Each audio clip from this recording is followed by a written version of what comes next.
नमस्कार। आज हम भौतिकी के कुछ ऐसे फंडामेंटल नियमों को समझने वाले हैं जो ये तय करते हैं कि एक इंजन कैसे चलता है या यहाँ तक कि हमारा मौसम कैसे बदलता है। चलिए ऊष्मागतिक प्रक्रियाओं की इस दिलचस्प दुनिया में चलते हैं। अच्छा, कभी सोचा है कि जब टायर में हवा भरते हैं तो बाइक का पंप गर्म क्यों हो जाता है? और वहीं दूसरी तरफ जब डिओड्रेंट स्प्रे करते हैं तो वो कैन एकदम बर्फीला ठंडा क्यों लगता है? सुनने में थोड़ा अजीब लगता है ना? एक चीज गर्म हो रही है, दूसरी ठंडी। खैर, इस पूरी बातचीत के आखिर तक आप इसके पीछे का साइंस अच्छे से जान जाएंगे। ठीक है, तो इस पूरे खेल को समझने के लिए हमें इसके 3 मेन प्लेयर्स से मिलना होगा। पहला है दाब यानी प्रेशर, मतलब गैस किसी बर्तन पर कितना जोर लगा रही है। दूसरा है आयतन यानी वॉल्यूम, गैस कितनी जगह घेर रही है। और तीसरा है तापमान यानी टेम्परेचर, मतलब गैस कितनी गर्म है। अब ये तीनों खिलाड़ी दो बहुत ही बुनियादी नियमों को मानते हैं।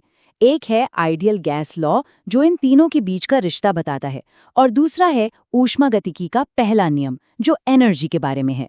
बस यही दो नियम पूरे कहानी को चलाते हैं। अब सारा ध्यान इस एक इक्वेशन पर लगाते हैं।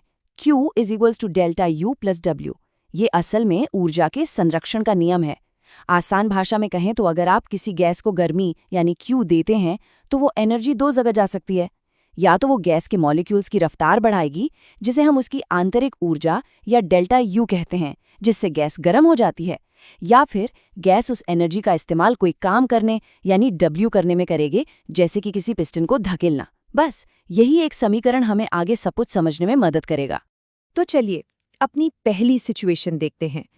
सोचिए कि हम एक प्रोसेस कर रहे हैं, लेकिन एक शर्त है, तापमान बिल्कुल नहीं बदलना चाहिए। इसे ही कहते हैं समतापीय प्रक्रिया या आइसोथर्मल प्रोसेस। तो अगर तापमान फिक्स्ड है तो गैस की आंतरिक ऊर्जा, मतलब उसके मॉलिक्यूल्स की एनर्जी भी फिक्स रहती है। इसका मतलब हुआ कि डेल्टा U यानी आंतरिक ऊर्जा में बदलाव 0 है। अब अपने मेन इक्वेशन को याद कीजिए, Q = डेल्टा U + W। अगर डेल्टा U 0 हो गया तो ये सीधा सीधा Q = W बन जाता है। मतलब जितनी भी गर्मी सिस्टम को दी गई वो सारी की सारी काम करने में बदल गई, कुछ भी एनर्जी अंदर नहीं रुकी। और ये जो फॉर्मूला आप देख रहे हैं, ये हमें बताता है कि कितना काम हुआ। इसकी डिटेल्स में जाने की जरूरत नहीं है, बस मेन पॉइंट ये है, जब गैस फैलती है तो उसे फैलने के लिए एनर्जी चाहिए होती है, इसलिए वो बाहर से गर्मी सोखती है। और जब हम गैस को दबाते हैं तो हम उस पर काम करते हैं और वो एक्स्ट्रा एनर्जी को गर्मी के रूप में बाहर फेंक देती है।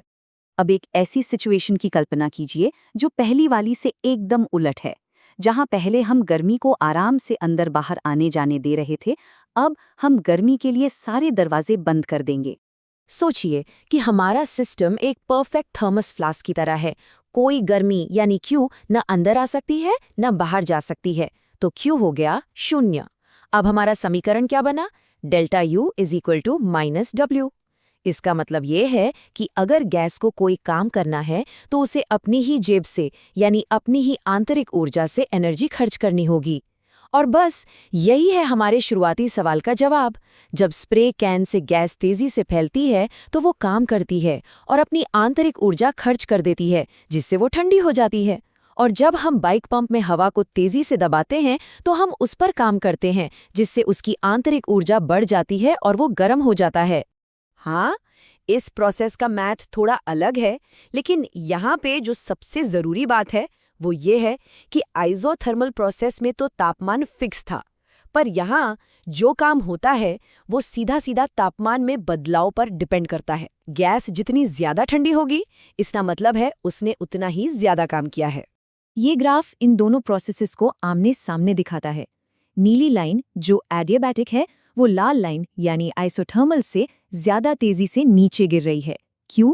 क्योंकि जब दोनों गैसें फैलती हैं तो एडियाबैटिक प्रोसेस में गैस फैलने के साथ साथ ठंडी भी हो जाती है, और जाहिर है एक ठंडी गैस कम दबाव डालती है, इसीलिए इसका प्रेशर ज्यादा तेजी से गिरता है। तो हमने तापमान और गर्मी को कंट्रोल करके देख लिया। अब चलिए आखिरी 2 आसान केसेस को देखते हैं, जहां हम वॉल्यूम और प्रेशर को फिक्स्ड रखेंगे। बाई तरफ है आइसोकोरिक प्रोसेस, जहां वॉल्यूम नहीं बदलता, इसलिए ग्राफ एक सीधी खड़ी लाइन है। दाईं तरफ है आइसोबारिक प्रोसेस, जहां प्रेशर फिक्स्ड रहता है और ग्राफ एक सीधी लेटी हुई लाइन है। फिजिक्स में ग्राफ के नीचे का एरिया किए गए काम को दिखाता है। तो आप साफ देख सकते हैं कि खड़ी लाइन के नीचे तो कोई एरिया ही नहीं है, मतलब कोई काम नहीं हुआ, जबकि लेटी हुई लाइन के नीचे एक रेक्टेंगल बनता है और यही किए गए काम की मात्रा है। इसे और समझते हैं।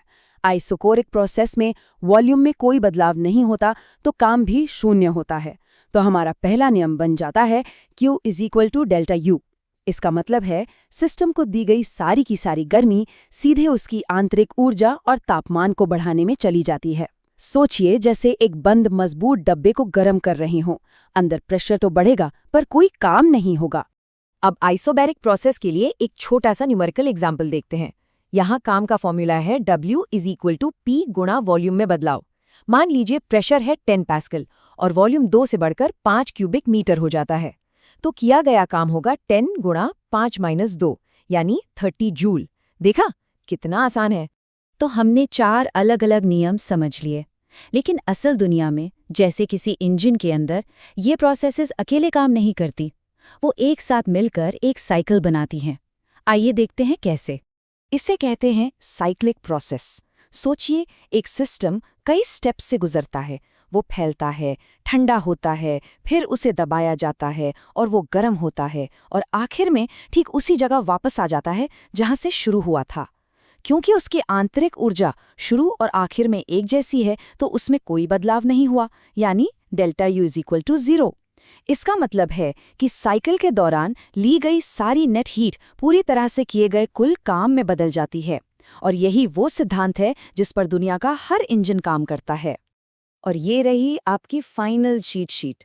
ये टेबल हर उस प्रोसेस को समराइज करती है जिसके बारे में हमने बात की है। ये बताती है कि हर प्रोसेस में क्या कांस्टेंट रहता है, उसका मेन इक्वेशन क्या है, काम का फॉर्मूला क्या है और उसकी सबसे खास बात क्या है। ये इन सभी कॉन्सेप्ट्स को एक साथ याद रखने का एक बहुत बढ़िया तरीका है। तो अब हम इन फंडामेंटल प्रोसेसेस को समझ गए हैं।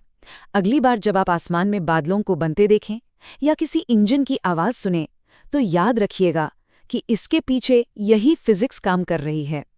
थर्मोडायनामिक्स हर जगह है, बस उसे देखने की एक नज़र चाहिए। सोचने वाली बात है ना?